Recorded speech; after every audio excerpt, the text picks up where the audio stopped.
Woke Nation, welcome back to Breaking Dawn. It is a Monday, which means we have a Monday motivation. And from being a founder of an organization that donated 16,000 books across South Africa and provided bursaries to young students across the country, to being on the list of Forbes Africa's 30 under 30, today's Monday motivation doesn't seem to be slowing down.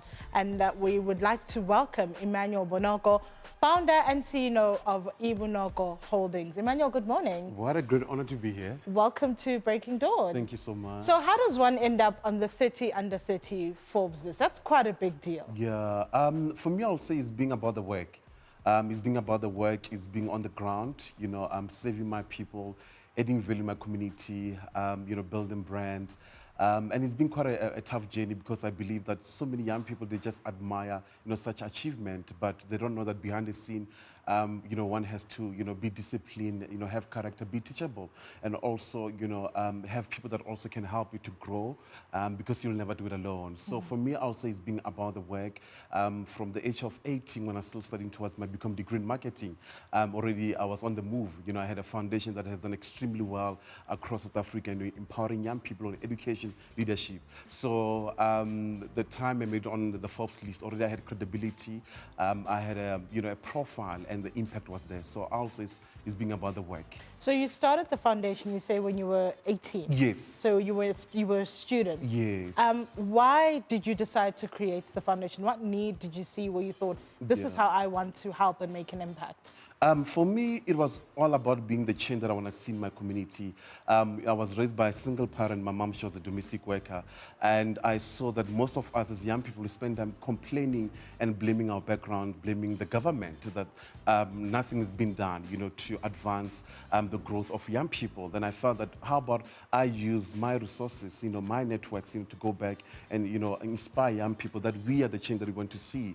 And also that let's take full responsibilities, let's take ownership. And eventually, I had so much great support from private and government sectors, and we're able to do so much, over the years. And yeah, that for me did motivate me that do something than complaining. I mean, one of the things you guys have been able to do is, donated 16,000 books, providing bursaries to young people. So education is quite an important thing, an important value in the work that you do, giving young people chances to, educate themselves and hopefully, improve their circumstances. Absolutely. I mean, I look at, as I've mentioned, that raised by a single parent, my mom, she was a domestic worker.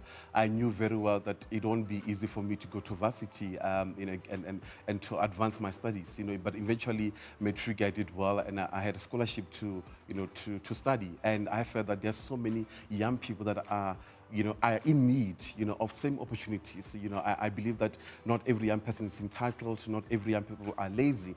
Most young people, they need opportunities, they need people that also can believe in them. So I was in a platform where people, they believed in me as a young man, they were able to empower me, the likes of Meputi Mahanyele. So I felt that also, let me do something, to go back, to empower young people. And also, beyond education, also we do a lot of entrepreneurship programs.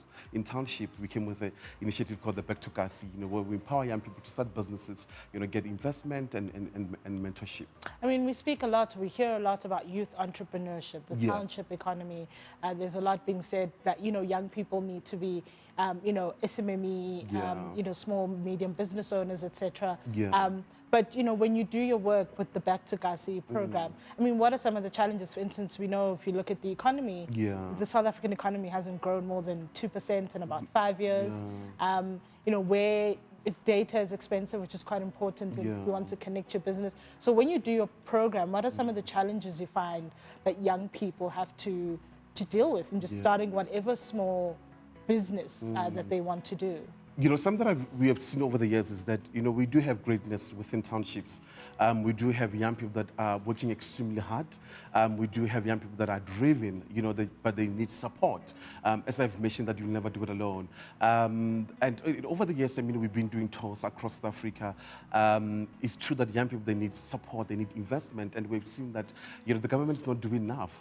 Actually, corporate South Africa is not for, they're not in support of black young people.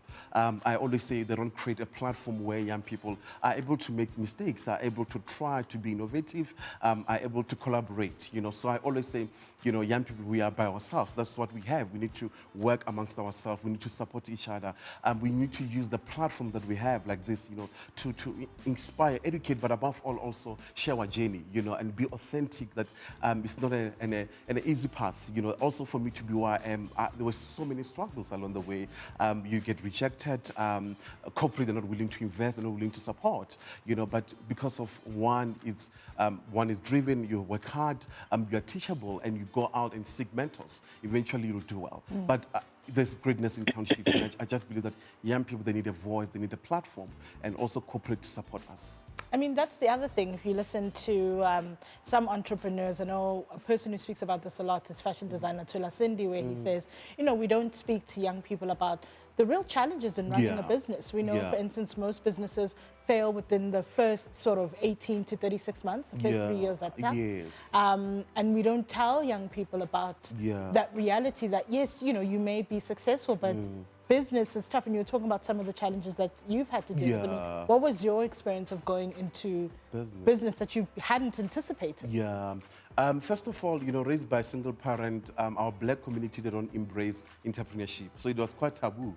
When you tell your parents that I'm going to get a job, they say, well done. But when you say I want to start a business, they could not understand the bigger picture. So that on its own for me was a challenge. And along the way, obviously, I lost friends. People could not see the bigger picture.